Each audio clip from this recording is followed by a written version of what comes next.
Bismillahirrahmanirrahim. Assalamualaikum warahmatullahi wabarakatuh. Assalamualaikum warahmatullahi wabarakatuh. Apa kabar semuanya, sehat? Tepuk tangan buat anak-anak Fakultas Ekonomi dan Bisnis Universitas Islam Indonesia. Jaga amanah tanpa amarah. Alhamdulillahirrabbilalamin, kita ketemu di suasana yang khidmat dan momen yang berkah ini.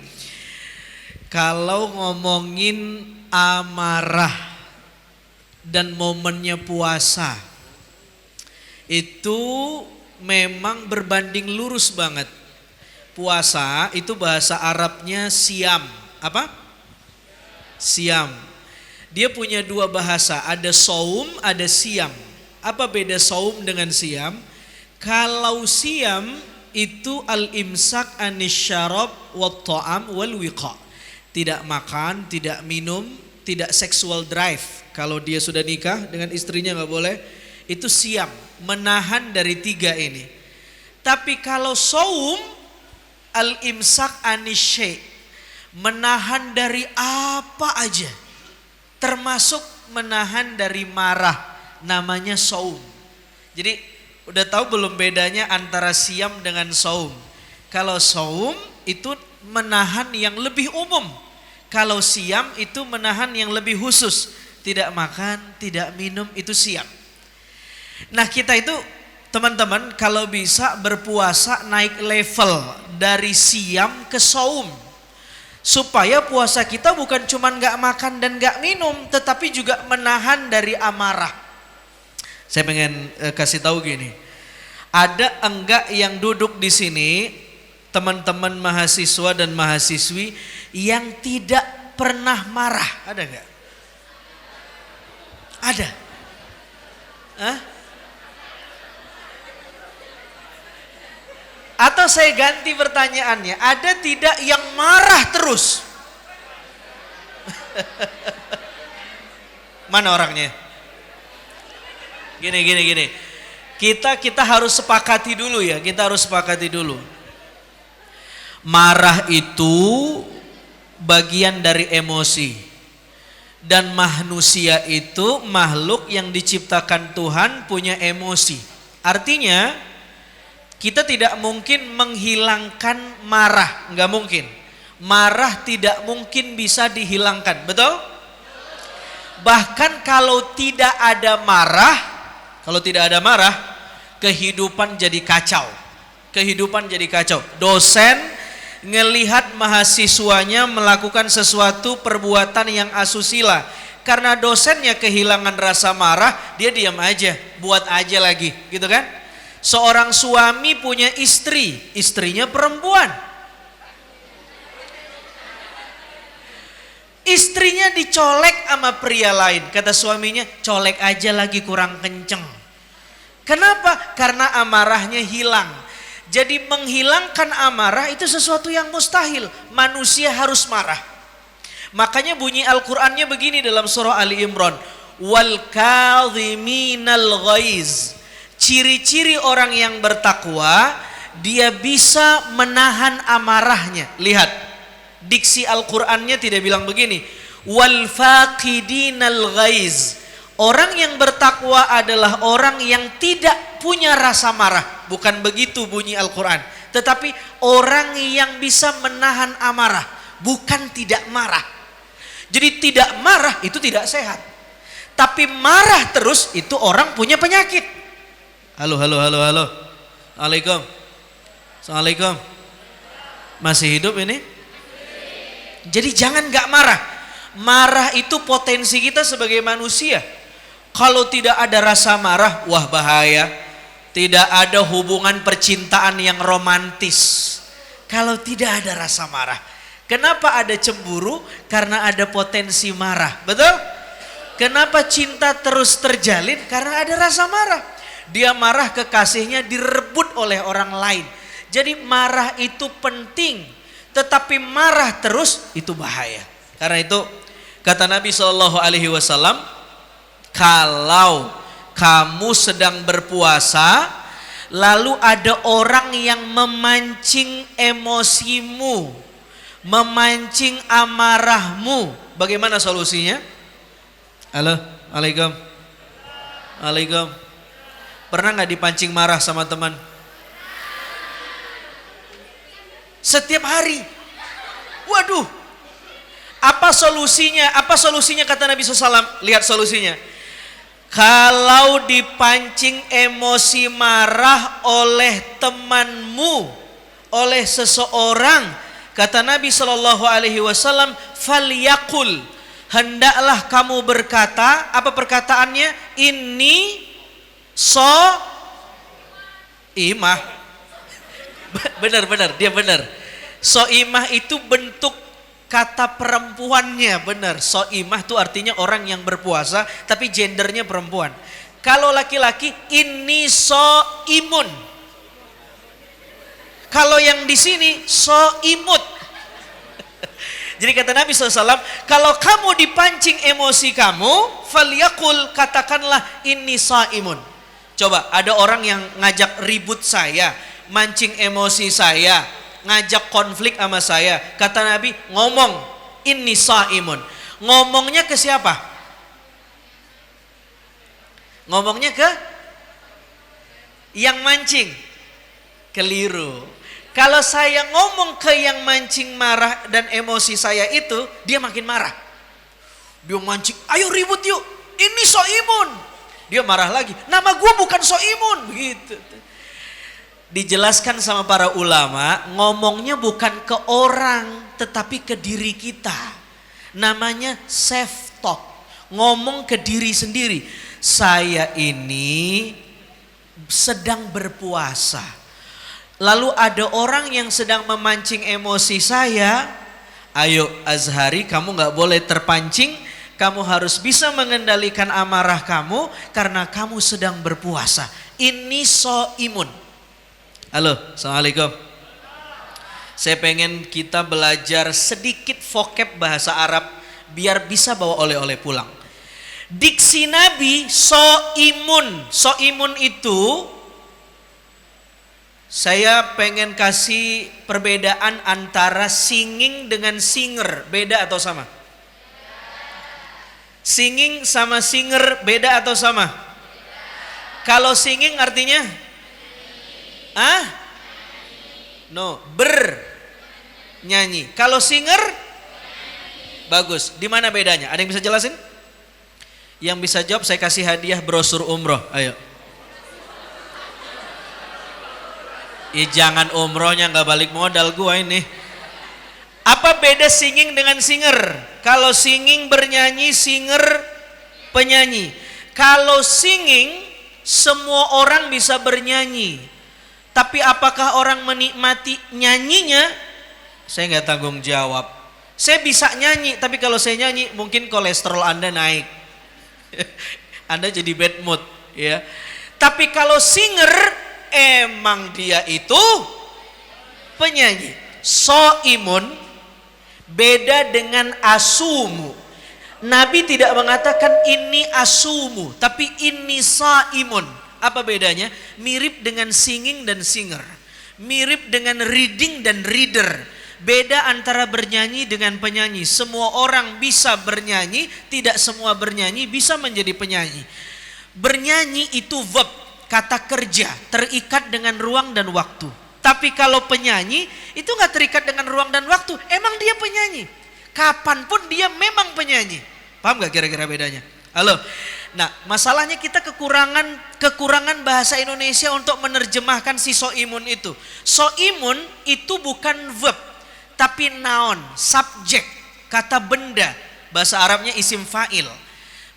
Jadi terjemahannya begini, saya sedang berpuasa, bukan. Tapi saya pelaku puasa. Beda atau sama? Saya bernyanyi dengan saya penyanyi. Beda atau sama? Kalau bernyanyi, hari ini saya sedang bernyanyi, tapi besok belum tentu sedang bernyanyi. Tapi kalau penyanyi, kemarin, hari ini, besok saya seorang penyanyi. Kalau saya sedang berpuasa, hari ini saya sedang berpuasa, besok Kemarin belum tentu. Sedangnya hari ini, besok belum tentu berpuasa. Tapi kalau saya bilang, saya pelaku puasa. Kemarin, hari ini, besok, saya orang yang bukan hanya berpuasa, tetapi mengaplikasikan nilai-nilai puasa. Itulah makna so'imun. Bukan asumu. Kalau asumu, saya sedang berpuasa. Tapi sa'imun, ini sa'imun, saya seorang pelaku puasa. Jadi kalau pelaku puasa itu kapanpun dipancing emosi marahnya, dia tetap bisa mengendalikan. Ada orang diajak konflik sama temannya, gue sedang puasa bro, ntar ya abis terawih gue sikat. Ini berpuasa, bukan pelaku puasa. Jadi yang sulit itu bukan berpuasa, tapi pelaku puasa. Nah teman-teman, ada dua hal, catat baik-baik. Para ulama bilang ada yang disebut al-mufattirat, sesuatu yang membatalkan puasa. Kalau dikerjakan puasanya batal. Contohnya apa? Al-junun, gila, walau lahzatan. Meskipun cuma sebentar. Jadi kalau ada yang berpuasa jam 12 siang karena dia lapar, heng. Jam 12 lewat 5 sembuh lagi gilanya. Walaupun cuma sebentar, batal puasanya.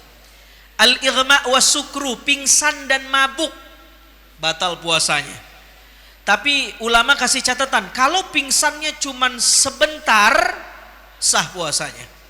Atau kalau dia pingsannya sepanjang waktu, batal puasanya.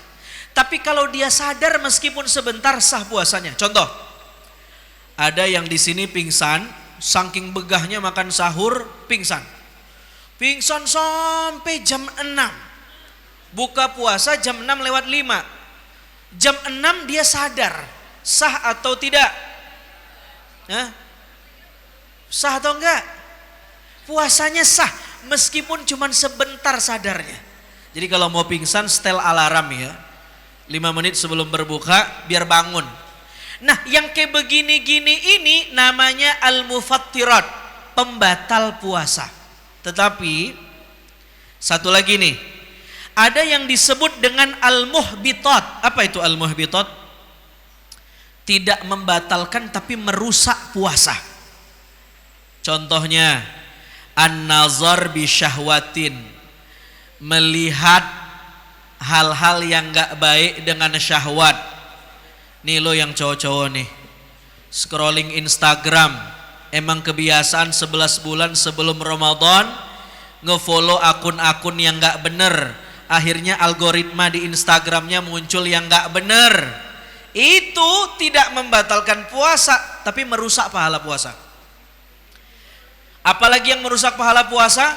Ghibah, ngomongin orang. Halo, assalamualaikum. MGF, Majelis Ghibah Forever.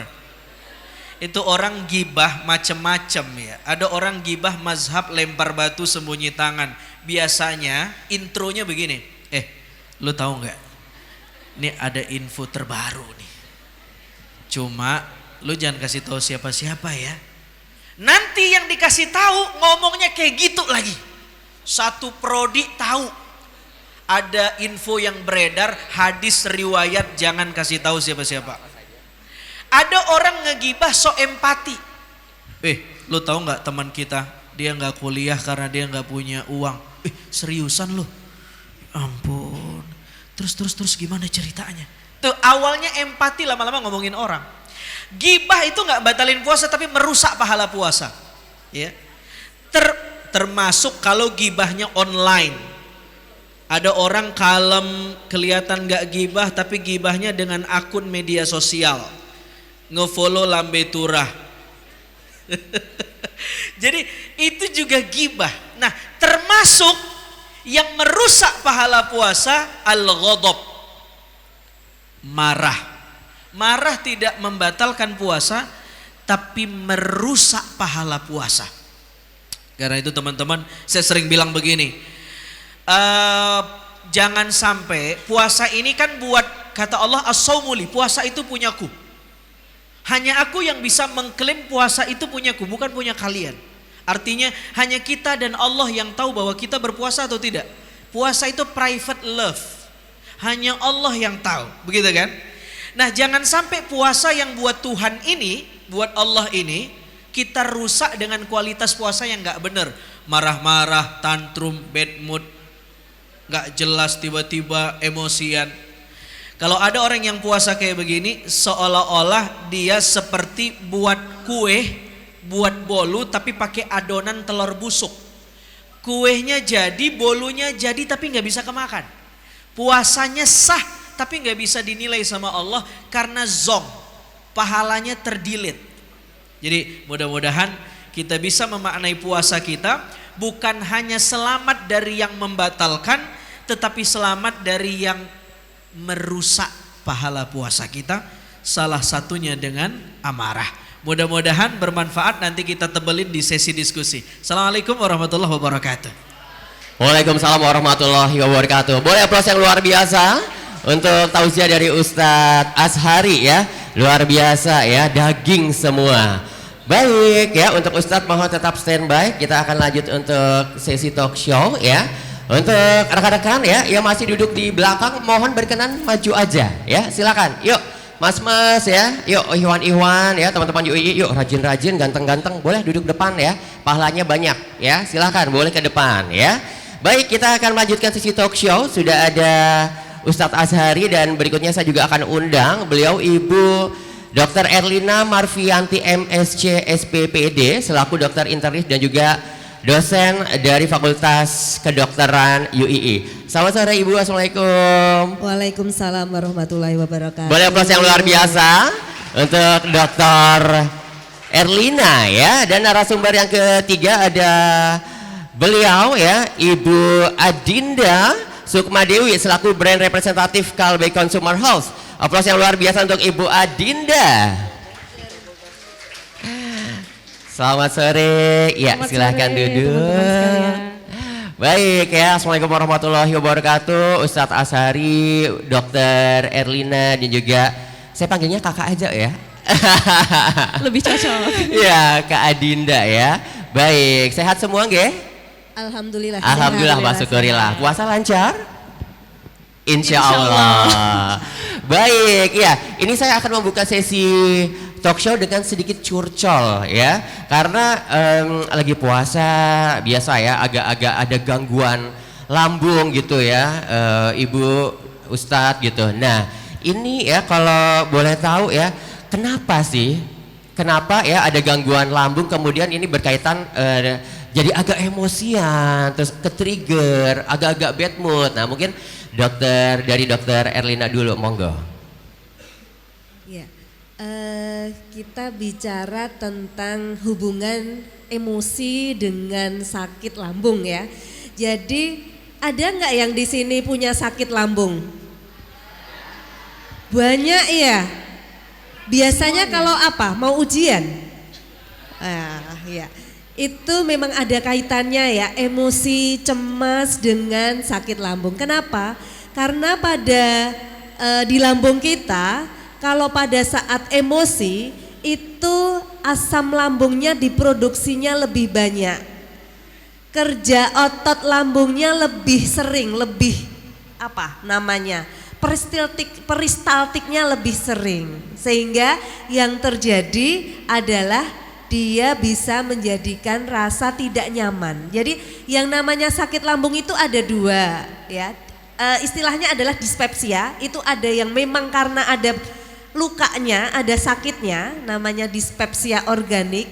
Ada yang namanya dispepsia fungsional. Itu tidak ada lukanya tapi karena psikis. Sehingga mengapa kita ketika ada cemas, marah itu kemudian bisa menyebabkan lambungnya menjadi kambuh, begitu. Itu salah satunya begitu. Sehingga apa yang harus dilakukan pada saat puasa itu adalah momen penting, momen yang sangat penting untuk bisa justru mengatur lambung kita. Kita lebih sabar ya, kita mengatur emosi sehingga seharusnya kita juga bisa milih makanan-makanan yang baik, tidak nafsu, sehingga pola makan kita yang baik sakit lambungnya juga akan semakin berkurang begitu. Oh baik ya, ini saya mendapat sedikit pencerahan ya. Nah kemudian kita juga sering dengar ya Dokter Erlina, ada yang namanya sakit mah dan juga sakit GERD. Nah boleh diberitahu nggak sih lebih jelas gitu ya, biasanya tuh anak-anak muda juga kan kayaknya dekat gitu ya, sering bikin status aduh mah kumat, aduh GERD kumat gitu-gitu. Nah ini definisinya apa sih sebenarnya dokter, bedanya apa dan gejalanya seperti apa semoga? Ya, itu hampir mirip ya, karena semua kelainannya adalah di traktus atau saluran pencernaan. Yang namanya GERD itu adalah gastroesophageal reflux disease. Adanya asam lambung ya yang naik ke atas karena proses kelemahan dari sphincter atau karena kebiasaan kita, sehingga sering yang harusnya nggak ke esofagus atau kerongkongan itu ke kerongkongan, sehingga rasanya apa? Panas ya, di dada seperti terbakar, bahkan saya seperti kecekik, nggak bisa nafas, kayak asma gitu. Ada yang sampai seperti itu?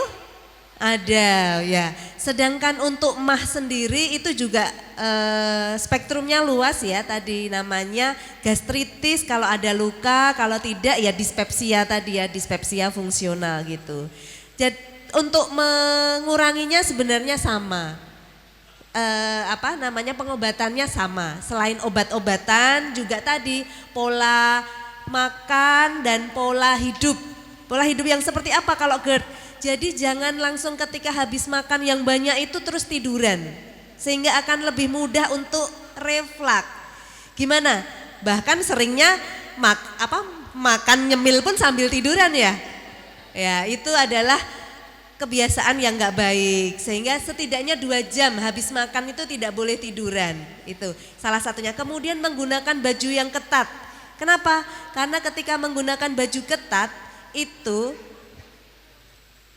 tekanan intra lambung ya, tekanan intra abdomen itu menekan, sehingga dia akan lebih mudah ya reflux ke kerongkongan gitu. Jadi ya pakaiannya adalah pakaian-pakaian yang longgar, itu salah satunya seperti itu.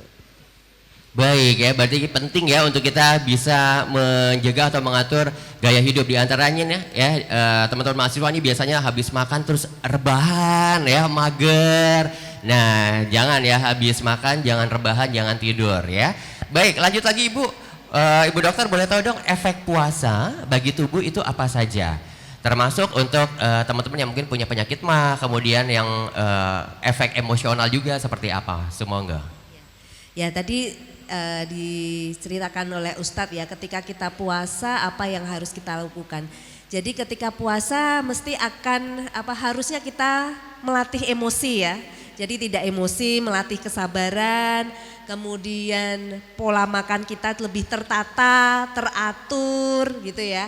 Sehingga efeknya puasa terhadap kesehatan sangat baik.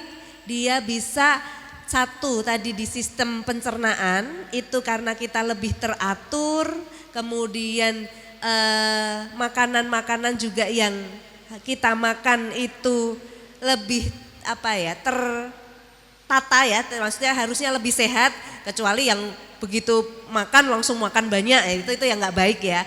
Itu kan ada aturannya ya, berbuka dulu dengan yang manis ya, yang mudah dicerna, kemudian baru makan, tapi tidak kemudian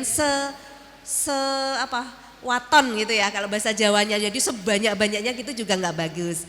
Kemudian di sistem yang lain pun banyak, di sistem kejiwaan juga dia akan melatih kesabaran, jadi pola kejiwaan kita itu akan menjadi baik. Di sistem hormon dia juga hormonal kita menjadi lebih baik. Jadi intinya puasa itu sangat bermanfaat bagi kita secara kesehatan begitu. Baik ya, jadi ya alhamdulillah ya, puasa ini banyak sekali manfaatnya untuk kesehatan kita. Di antaranya adalah detox ya, detox tubuh, kemudian melatih kesabaran seperti itu. Nah kalau untuk jenis obatnya sendiri Dokter Erlina, jenis obat mah itu apa saja, kandungannya apa saja, semoga. Jadi intinya kenapa orang bisa sakit mah, jadi Allah itu menciptakan sistem pencernaan kita itu sangat-sangat sempurna. Bahkan dia ada namanya sistem homeostasis, sistem keseimbangan. Ada yang bagian untuk agresor dan protektor. Jadi asam lambung, itu asam lambung di tubuh kita tuh pH-nya 1. Itu asam kuat enggak? Kalau kena kain bolong enggak? Kenapa kalau pada sehat lambung kita enggak bolong?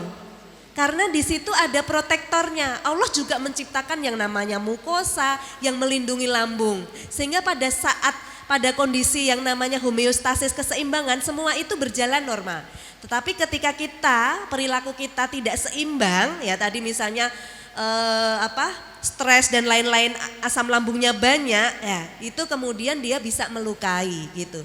Proses asam lambung ini bisa diredakan oleh beberapa obat ya, salah satunya yang ada di sini ya, itu namanya antasida, golongan antasida, itu promah ini kita sebutkan ya, yang ada di sini salah satunya promah. Itu dengan cara apa? Dia asam dinetralkan ya.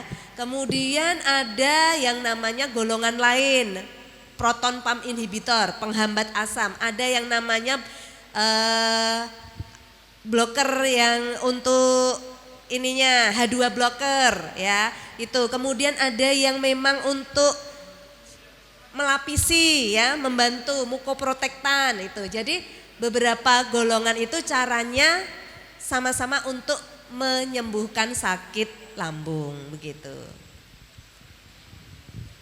Udah. Baik, ya. Ada beberapa jenis obat mah atau penyakit lambung ya, teman-teman ya, dan diantaranya adalah kandungan antasida atau menetral asam, dan ini dimiliki oleh promah ya. Baik. Dan terakhir, Ibu Dokter ya, apa nih tips sehat berpuasa dari Bu Dokter? Monggo. Tips sehat ini. Ini hari ke-6 ya? Ya, ada yang hari ke-5 mungkin ya. Ya. Masih pada sehat kan? Yang punya sakit lambung sudah pernah kambuh? Belum ya. Ya justru ini ternyata ketika pas puasa malah jarang kambuh sakit lambungnya. Ya. Kita tips sehatnya 1, tetap sahur dan buka ya, tetap teratur sahur dan buka dengan makanan-makanan yang sehat begitu. Kemudian cukup cairan, walaupun di sahur dan buka cairannya harus cukup. Kemudian makan makanan yang tidak melukai atau merangsang lambung seperti soda, banyak sodanya, banyak pedesnya, banyak kecutnya itu. Kemudian juga tadi sabar ya, melatih emosi itu. Itu diharapkan tetap nanti tetap sehat insya Allah seperti itu. Baik ya, jadi mengatur pola makan, kemudian menjaga kesabaran ya. Terima kasih ya untuk pencerahan-pencerahannya Ibu Dr. Erlina, dan nanti kita akan lanjut di sesi Q&A.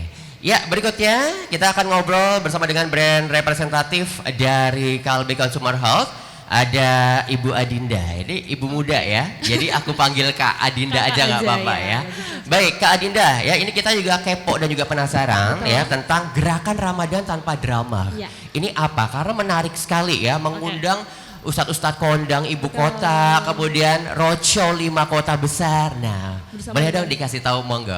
Oke, baik, terima kasih. Jadi mendukung dari opininya dokter juga ya, bahwa memang dari riset yang telah dilakukan oleh tim Promax sendiri, 1 dari 3 orang itu telah mengidap penyakit MAH. Di sini teman-teman ada yang pernah sakit MAH, boleh angkat tangan? Boleh angkat tangan teman-teman? Oke, banyak banget ya. Ternyata kaum muda begitu ya. Iya, mahasiswa mungkin ini belum ditransfer ya kali ya. Jadi kena MAH gitu. Ya.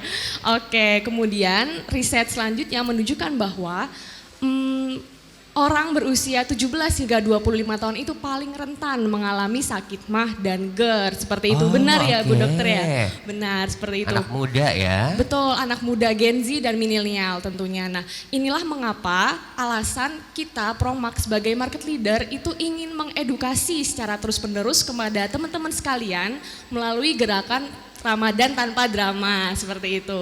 Boleh teman-teman kipasnya diangkat sedikit sebentar aja. Nah, di situ oke, bagus. Oke, baik. Thank you. Nah, di situ di balik kipasnya itu sudah tertera gerakan Ramadan tanpa drama. Yang pertama adalah scan mah meter. Jadi di sini kan ada banyak sekali ya dokter level mah sebenarnya pada manusia gitu, mulai dari early mah, kemudian mah aku diikuti juga dengan GERD seperti itu. Udah teman-teman bisa cek level mah teman-teman sendiri di markmeter.id atau bisa scan langsung barcode yang tertera di kipas tersebut atau di podium nih di depan sini seperti itu. Itu langkah yang pertama. Kemudian langkah yang kedua, teman-teman bisa nih kepoin kira-kira produk Promak apa sih yang cocok untuk level penyakit mah teman-teman sendiri. Di sini Promak sebagai ahlinya lambung tadi ya Mas, tadi chantingnya juga sudah disebutkan, Promak ahlinya lambung.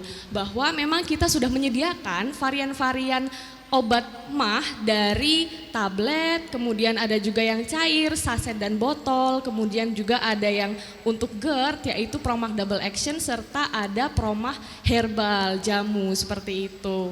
Kemudian yang langkah ketiga, yang terakhir adalah kita ingin mengedukasi seluruh rakyat Indonesia, tentunya anak-anak muda seperti itu. Dan di sini anak-anak muda itu sekarang pada pakai Spotify, ya nggak teman-teman? Coba angkat tangan siapa yang pakai Spotify? Oke, thank you. Hampir semua kayaknya nih Kak. Hampir semua benar, biar gaul gitu ya. Nah di langkah ketiga ini kita mengundang teman-teman semua untuk scan Spotify, barcode Spotify yang ada di kipas teman-teman juga atau di podium itu.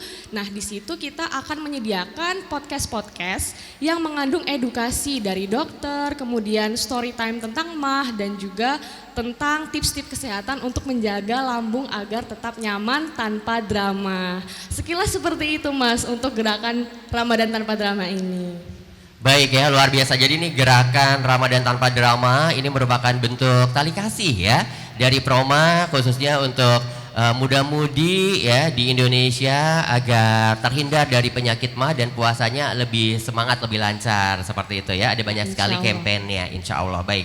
Nah, kita juga pengen tahu nih Kak Adinda ya, Promak sebagai market leader sambut bulan puasa itu apa saja yang dilakukan dan sudah melakukan apa saja? Oke, baik, terima kasih. Di sini siapa yang belum tahu Promak? Ada yang belum tahu? Dokter sudah tahu Promak dari kapan dokter? Dari kecil. Dari kecil ya dok ya? Bener. Karena Pokoknya, ada lagunya. Ada lagunya, boleh nggak jinglenya dinyanyiin dokter? Ingat nggak dok? Yang mana ya? Oh, banyak. Yang mual, muntah. Itu iya, zaman bener. dulu itu dari ya. zaman dulu ya, dari zaman Deddy Miswar. Iya, benar. Ya, jadi karena Promak ini sebagai market leader, jadi kita akan terus-menerus memberikan edukasi, kemudian juga ada CSR kepada masyarakat Indonesia untuk lebih peduli dengan kesehatan lambungnya. Dan untuk tahun ini kita akan fokus ke kaum-kaum muda di mana kita mengadakan gerakan Ramadan tanpa drama ini di 5 kota. Kemarin ada di Jakarta, kemudian alhamdulillah bisa menyelenggarakan di UII ini di Yogyakarta, kemudian diikuti dengan Kota Bandung, Lampung serta Makassar, seperti itu. Luar biasa ya. Tepuk tangan dulu boleh buat Promak. Mantul ya. Pokoknya kalau ngelihat di TV, di radio iklan obat mah ya, obat penyakit lambung pasti Promak gitu ya. Karena Promak ini sudah ada dari tahun 1971 ya. Benar, sudah lebih dari 50 tahun. Luar biasa, mantep pol ya. 1971, diingat baik-baik, nanti kalau ada kuis harus bisa jawab ya. Terakhir Kak Dinda, kita pengen tahu ya apa-apa saja anjuran minum untuk Promak selama bulan puasa. Silakan. Oke, jadi teman-teman untuk anjuran minum obat mah selama puasa itu yang pertama adalah saat sahur, kemudian ketika berbuka dan sebelum tidur. Boleh dikoreksi dokter jika salah nggih. Ya, seperti itu kurang lebih. Baik ya, jadi pada saat buka puasa, sebelum tidur dan saat sahur ya, itu adalah waktu yang tepat untuk minum Promak, khususnya untuk rekan-rekan ya, untuk teman-teman yang memiliki penyakit mah atau penyakit lambung. Baik, terima kasih banyak Kak Dinda untuk insight-insight dan juga pencerahan-pencerahannya, dan kita akan beralih ke Ustadz kita ya, Ustadz Azhari Nasution. Ustadz masih semangat nggak? Ayo, bismillah. Masih. Tadi yang depan tuh saya dengar bisik-bisik Ustadz, katanya Ustadz Azhari ini aslinya lebih ganteng dari yang di TV Oh, gitu. Langsung hilang mah saya. Ya. Baik, Ustadz kita pengen tahu ya tantangan-tantangan terbesar ya di selama puasa itu apa saja sih, khususnya menyangkut amarah dan juga mah. Iya, puasa itu kan sebenarnya kalau mau diperah ininya hikmahnya, filosofinya, satu kata kunci mungkin yang bisa mewakili semuanya adalah al-imsak tadi, menahan. Dan dalam sebuah riwayat tuh dikatakan aslu kulli da'in al-himyah. Obat dari segala sesuatu adalah menahan. Ini mungkin dokter juga tadi seperti dokter katakan jaga pola makan, supaya tidak gampang stres. Sebenarnya kan isinya menahan sebenarnya. Menahan pola pikir, menahan gaya hidup kita biar tidak sembarangan, menahan amarah kita. Dan situlah sebenarnya pelatihan puasa. Puasa itu kan training. Bagaimana kita membiasakan sesuatu yang tidak terbiasa kita lakukan. Menahan amarah, nahan makan yang tadinya halal jadi haram, dan lain-lain. Apalagi makanan yang memang tadinya haram. Nah, dengan kebiasaan itu kita diharapkan jadi pribadi yang lebih baik. Jadi pribadi yang lebih lebih sehat ya, lebih beruntung dengan kata kunci al-imsak, menahan itu. Karena 11 bulan dan satu lagi ya, tadi saya tertarik sekali. Dokter tadi jelaskan ternyata orang itu kena penyakit mah bisa juga faktor psikologis, faktor kejiwaan. Nah, dan di puasa salah satu maknanya kata para ulama adalah al-ittisaf bi sifatillah. Kita disuruh mengimitasi, mengcopy paste, menduplikat sifat-sifat Tuhan. Saya pengen kasih kata kunci di sini. Dulu 11 bulan sebelum Ramadan kita tuh suka mengimitasi sifat binatang. Saya pakai bahasa metafor ya. Misalnya sifat binatang buas. Apa sifat binatang buas itu? Gampang marah, emosian, lalu kemudian membunuh karakter orang, menzolimi orang, gibahin orang, jahat sama orang lain. Itu kan sifat binatang buas semua. Nah, di Ramadan kita disuruh mendelete sifat-sifat itu dan mencontoh sifat-sifat Tuhan. Salah satu sifat Tuhan apa? Memaafkan. Makanya dalam puasa Ramadan ada satu doa yang populer banget kita ucapkan, Allahumma innaka afuwun karim. Terus tuhibbul afwa fa'fu anna ya karim. Tuhan, engkau maha pemaaf, cinta memaafkan, dan maafkanlah kami. Dan ternyata memaafkan itu obat. Kita dituntut bagaimana bisa tidak memaafkan orang, berlapang dada dengan orang, dan seterusnya dan seterusnya. Jadi tantangan puasa lebih dari sekedar makan dan minum, tetapi membiasakan sesuatu yang tidak biasa kita lakukan. Salah satunya adalah mencontoh sifat-sifat baik dan mengaplikasikan sifat-sifat yang akhlak mahmudah, akhlak-akhlak kesantunan, memaafkan, berderma, berbuat baik kepada orang lain, positive thinking, tidak gampang baper, tidak overthinking. Ini kan anak-anak Gen Z semua nih, penyakit-penyakitnya anak Gen Z semua, yang dikhawatirkan anak Gen Z semua. Dan salah satu obatnya, detoksifikasi kejiwaannya adalah puasa itu. Masya Allah. Masya Allah ya. Jadi ya tadi disebutkan bahwa puasa itu al-imsak atau menahan ya, menahan hawa nafsu, menahan lapar ya, menahan amarah. Dan ini juga insight yang luar biasa, di bulan puasa kita meniru sifat-sifat Tuhan yang baik ya, diantaranya adalah memaafkan seperti itu. Baik, Ustadz Azhari, kita juga kepengen tahu dong ya untuk sejarah puasa dan juga nilai spiritualnya. Boleh diceritakan secara singkat, monggo? Iya, puasa ini perintahnya turun pada tahun 2 Hijriah. Ketika pasca Nabi SAW pindah dari Mekah ke Madinah 2 tahun pasca hijrah, turun perintah berpuasa. Tapi sebenarnya teman-teman, hampir semua ibadah dalam Islam itu sudah ada sebelum Nabi Muhammad diutus. Bahasa agamanya adalah syar'u man qoblana. sesuatu yang sudah ada sejak lama. Teman-teman bisa coba cek ibadah apa saja, sholat, haji, apalagi termasuk puasa. Puasa itu ibadah yang sudah sangat semit, ibadah yang sudah tua banget umurnya. Salah satu yang melakukan puasa di awal-awal adalah Nabi Adam alaihissalam. Nabi Adam waktu itu tinggal di surga dan Tuhan semacam punya peranata sosial di surga itu. Tuhan bilang, wahai Adam, wala taqraba hadhihi syajarah, jangan dekati pohon terlarang ini. Jadi Nabi Adam tuh disuruh puasa. Jangankan makan, deket aja nggak boleh. Wala taqraba hadhihi syajarah. Saya pengen ajak teman-teman ini brainstorming ya, supaya tahu bagaimana cara mengakses Al-Quran yang sangat luar biasa diksinya. Assalamualaikum. Lihat ya, ketika Tuhan melarang Adam berbuka belum waktunya, tidak boleh mencicipi pohon terlarang itu. Wala taqraba hadhihi syajarah, jangan dekati pohon terlarang ini. Ada kata-kata ini. Kata-kata ini itu dalam bahasa Arab namanya ismul isyarah, demonstratif pronoun, kata tunjuk. Ini itu jauh atau dekat? Kalau saya bilang ambil ini, objeknya dekat atau jauh? Bagus. Dulu ketika Adam belum berbuka, masih berpuasa, jarak Adam dengan Tuhan dekat, intim banget. Kira-kira pohon, Adam dan Tuhan digambarkan dengan kata-kata ini, itu jaraknya dekat banget.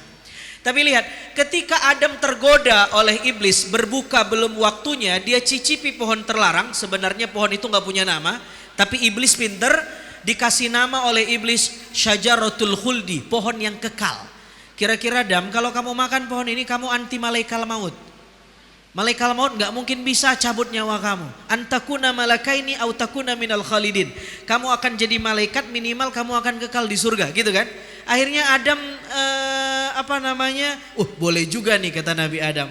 Dia makan pohon terlarang itu, dia berbuka belum waktunya. Apa yang terjadi? Kata Tuhan begini, alam anhakuma antilkuma syajarah. Kata tanya tuh, hei Adam dan Hawa, bukankah aku sudah melarang kalian berdua untuk mendekati jauh-jauh dari pohon terlarang itu? Coba lihat, katanya berubah dari kata ini menjadi itu. Itu jauh atau dekat? Jadi dosa itu menciptakan jarak dengan Tuhan. Dengan Adam berbuat dosa, mencicipi pohon terlarang, berbuka belum waktunya, dia menciptakan jarak dari Tuhan. Tapi lihat ketika dia berpuasa, dia begitu intim dengan Tuhan. Jadi teman-teman, ketika kita berpuasa nih, sesungguhnya kita sangat dekat dengan Allah Subhanahu wa taala.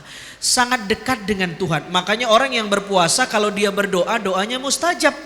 Makanya kalau kita lihat dalam surah Al-Baqarah 183, di akhir 184, 5, 6, itu bicara ayat doa.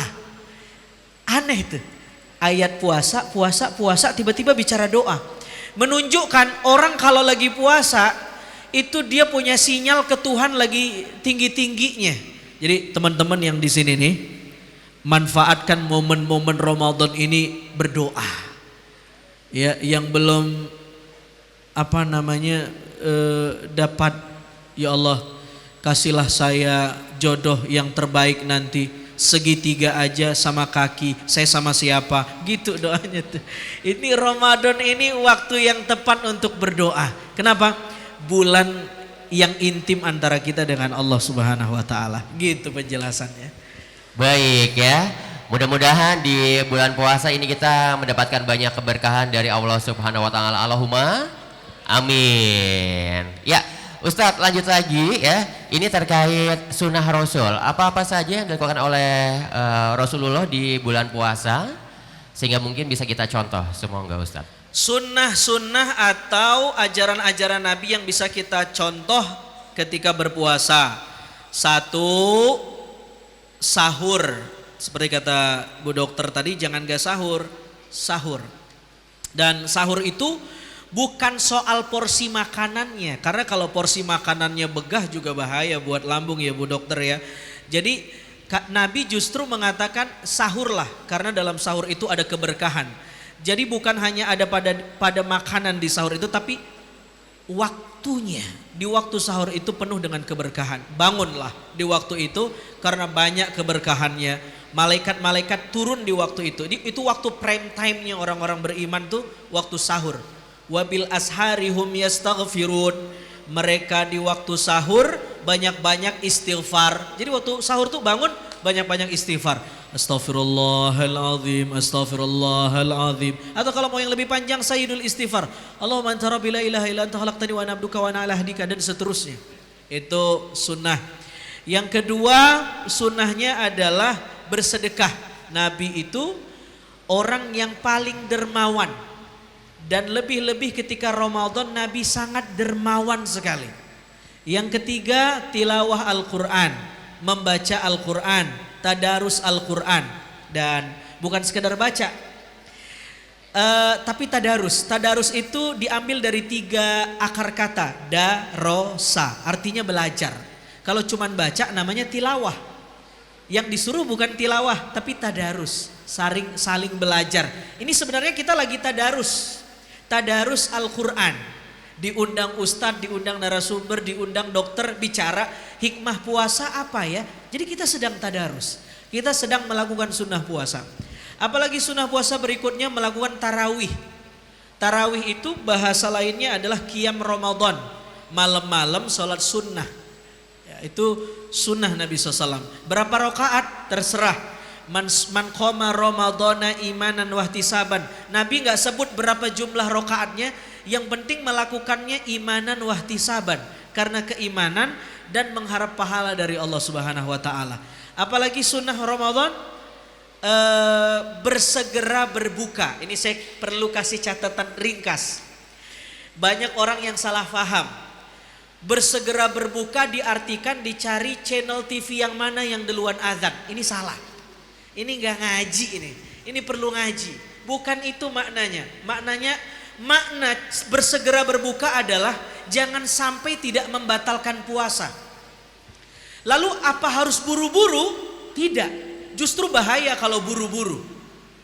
Misalnya kita berbuka jam 6. Jam berapa kalau di Jogja ya sekarang berbuka? 6 kurang 10. 6 kurang 10. Ya taruhlah misalnya jam 6 lewat 5. Lalu kemudian sudah jam 6 lewat 5. Mestinya sunnahnya tidak boleh jam 6 lewat 5 langsung berbuka, nggak boleh. Lewatin 1 menit.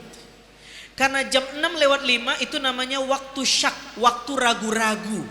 Boleh jadi jamnya lambat, boleh jadi nggak bener ngatur jamnya dan lain-lain. Maka ulama bilang lewatin 1 menit, baru masuk namanya waktu yakin, baru boleh berbuka. Jadi patokan berbuka itu bukan muadzin. Allahu Akbar, Allahu Akbar. Ini biasanya telinganya pada sensitif nih kalau Ramadan nih. Kalau di luar Ramadan, Allahu Akbar, Allahu Akbar, udah zuhur aja. Cuek. Tapi kalau Ramadan, Allahu Akbar, Allahu Akbar, waktu gua banget nih gitu. Nah, patokannya bukan muazin, karena bisa jadi muazinnya salah lihat jam. Jadi patokan berbuka bukan muazin tapi jam itu sendiri. Gitu ya, bukan TV tapi jam itu sendiri. Jadi banyak banget kesunahan di Ramadan, termasuk melaksanakan witir, ya, berbagi takjil, berbuka, itu banyak sekali. Iktikaf, ya, iktikaf, dan iktikaf ini salah satu cara mengobati stres. Kita diajak inner journey, melakukan perjalanan ke dalam, diam, merenung, bertanya, kontemplatif. Itu kan sebenarnya nih anak Gen Z sekarang kalau dia stres dia bilang apa? Gua butuh healing. Dia melakukan perjalanan keluar dirinya. Dia cari solusi di luar dirinya. Padahal solusi itu ada dalam dirinya, inner journey. Dan salah satunya ada pada iktikaf. Masya Allah. Baik, terima kasih banyak Ustadz ya. Jadi ini ada banyak sekali ya sunnah-sunnah Rasul saat berpuasa. Diantaranya adalah membaca istighfar ya, kemudian berdoa saat sahur, kemudian juga membaca Al-Quran ya, tadarus, dan juga bersedekah. Terakhir Ustadz, apa makna amar ma'ruf nahi mungkar sebagai bagian dari menjaga amanah. Iya, itu ada hadis, idza kana Ramadan futihat abwabul jannah. Kalau Ramadan datang, surga dibuka, neraka ditutup, setan dikerangkeng. Ada yang bingung tuh biasanya. Katanya Ramadan setan dikerangkeng, tapi saya sholat tarawih sendal saya kok hilang ya. Setan yang mana nih yang nyolong nih? Jadi hadis itu sebenarnya maknanya metafor. Yang dimaksud adalah kata para ulama, salah satu makna surga dibuka maknanya adalah kathratul ibadah, memperbanyak ibadah. Neraka ditutup maknanya qillatul ma'asi, sedikitnya maksiat di bulan itu. Itulah amar ma'ruf nahi mungkar. Kita disuruh aktif memerangi setan yang ada dalam diri kita, bukan yang di luar diri kita. Karena sebenarnya dalam diri kita ini ada dua musuh. Kita punya dua musuh, kata para ulama. Ada musuh yang di luar, namanya iblis. Ada musuh yang di dalam. Yang musuh di dalam ini namanya syahwat dan ghadab. Setiap hari kita berperang dengan dua orang ini. Saya pengen tanya, mana yang lebih bahaya, musuh di luar atau musuh di dalam? Musuh di luar atau di dalam? Pernah direbut ya sama orang dalam? Yang bahaya itu bukan musuh di dalam. Yang lebih berbahaya dari musuh yang di dalam adalah musuh yang di dalam kerjasama sama yang di luar. Nah, di Ramadan kita disuruh untuk mengendalikan musuh yang di dalam, namanya syahwat dan ghadab. Syahwat itu nafsu senang sama sesuatu berlebihan. Ghadab itu benci kepada sesuatu berlebihan, termasuk marah. Ini ghadab. Dan kita diajak mengendalikan ini di bulan Ramadan. Dan disitulah yang disebut dengan amar ma'ruf nahi mungkar. Jadi buat ma'rufnya, melarang kemungkarannya ke dalam. Kalau sudah kita jadi orang baik, kita akan bisa menciptakan hal-hal yang baik di luar diri kita. Insya Allah. Masya Allah ya. Baik, boleh berikan aplaus luar biasa untuk ketiga narasumber kita untuk pencerahan-pencerahannya ya. Dan sekarang saatnya untuk kita membuka sesi Q&A atau tanya jawab. Akan ada 3 hadiah ya, masing-masing voucher belanja senilai 150.000 untuk 3 orang penanya ya. Silakan yang mau bertanya. Oke, turun dulu ya. Sebutkan nama, kemudian jurusannya, kalau perlu semester berapa ya. Mau nanya ke siapa? Muka Dinda, muka Dr. Erlina atau ke Ustadz Azhari, silakan ya. Oke. Saya mau cek dulu pakai yel-yel ya, pakai yel-yel yang semangat nanti saya tunjuk. Oke. Promah. Ayo, ahlinya lambung ya. Promah. Iya mau tanya, tunjuk tangan. Oke, yang di depan ini, silakan kakak boleh berdiri. Ya.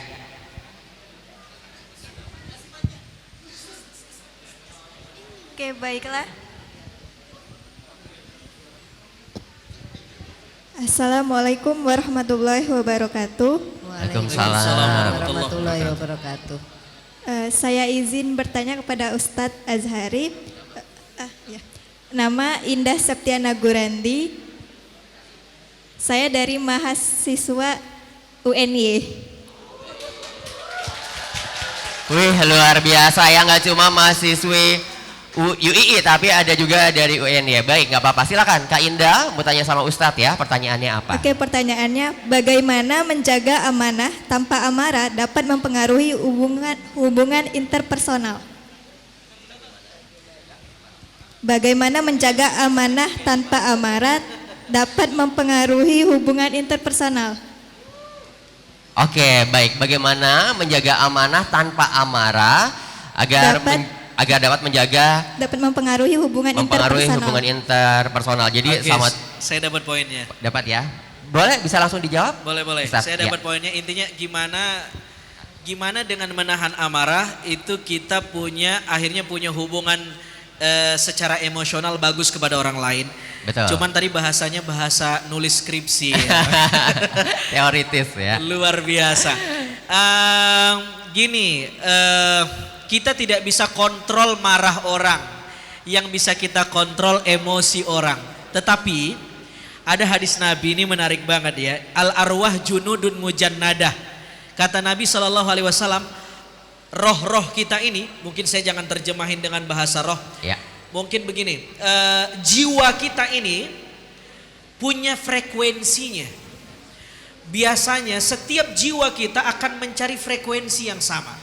Mbaknya nih, Mbak Indah pasti punya bestie kan, punya teman dekat.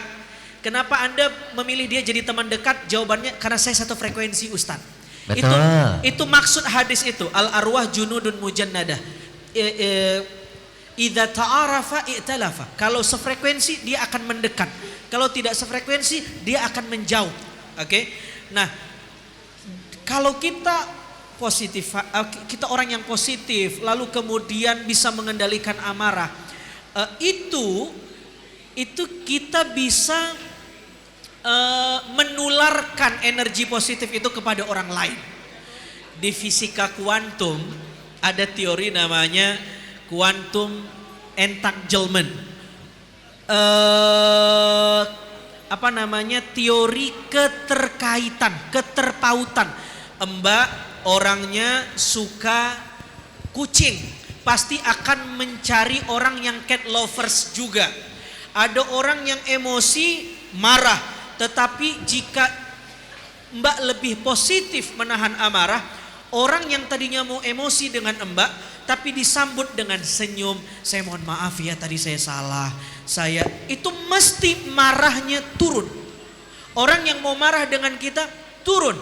Lalu kemudian tercipta hubungan intrapersonal yang baik. Dan itu yang dilakukan Nabi. Nabi itu sukses menjadi pedagang karena terkenal apa? Al-Amin, orang yang jujur.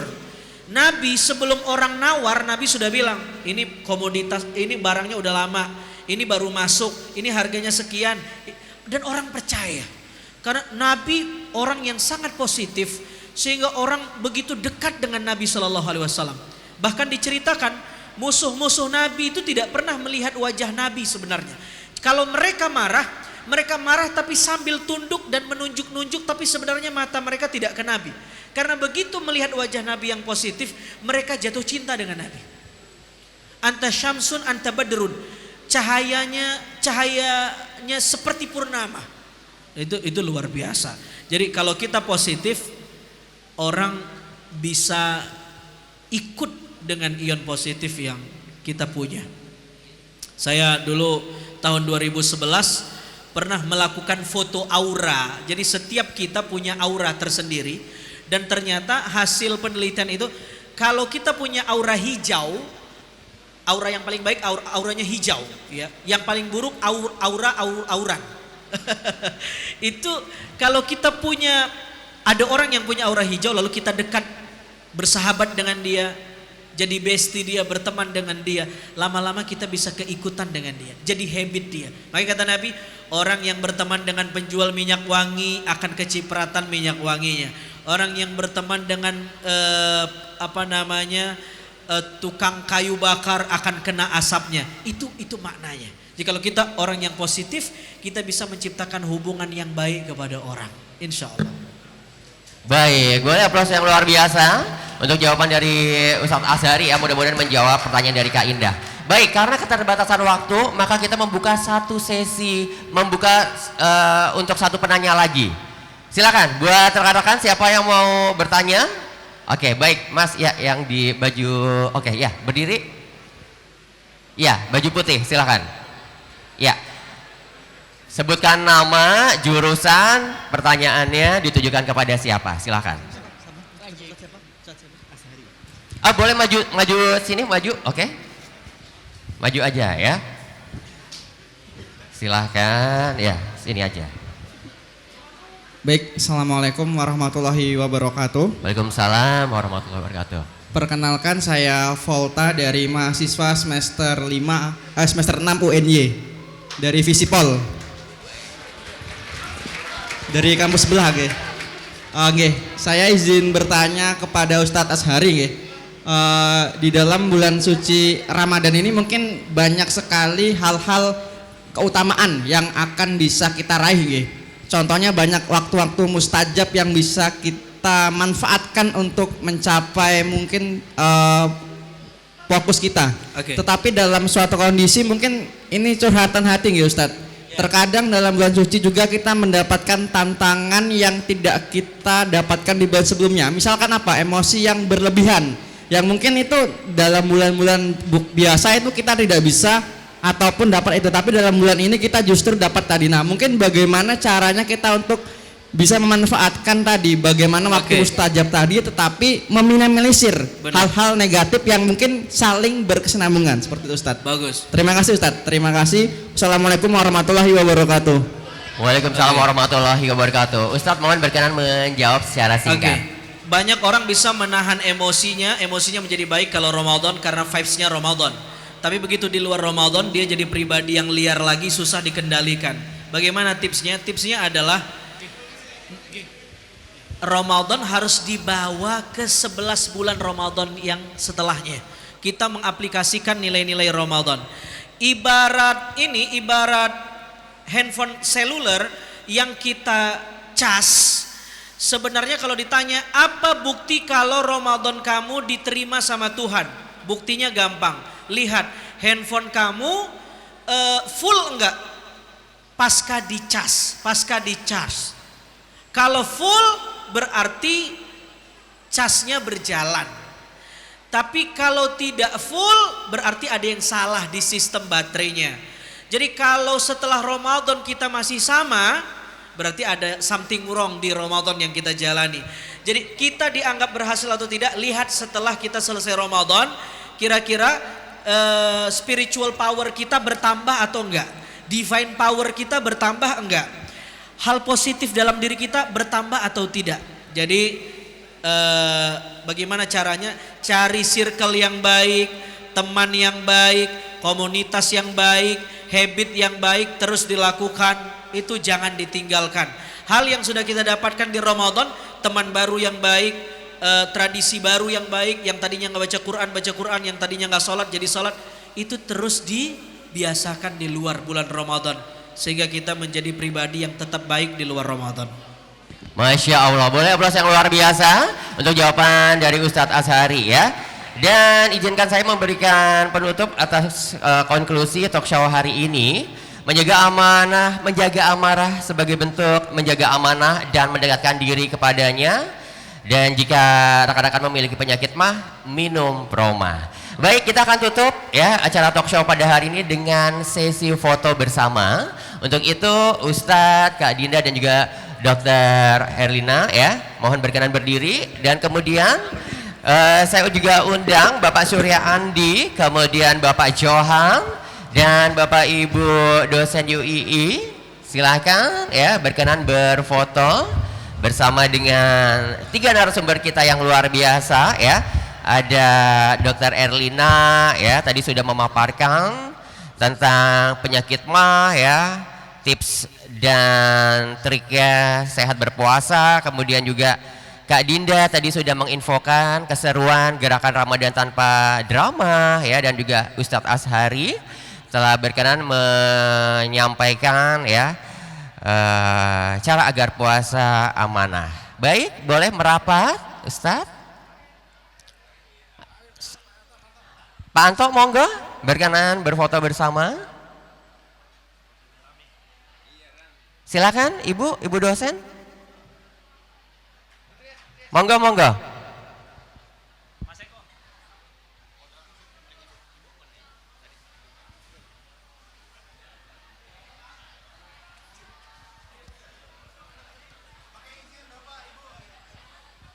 Baik, Ibu maskernya boleh dilepas bentar.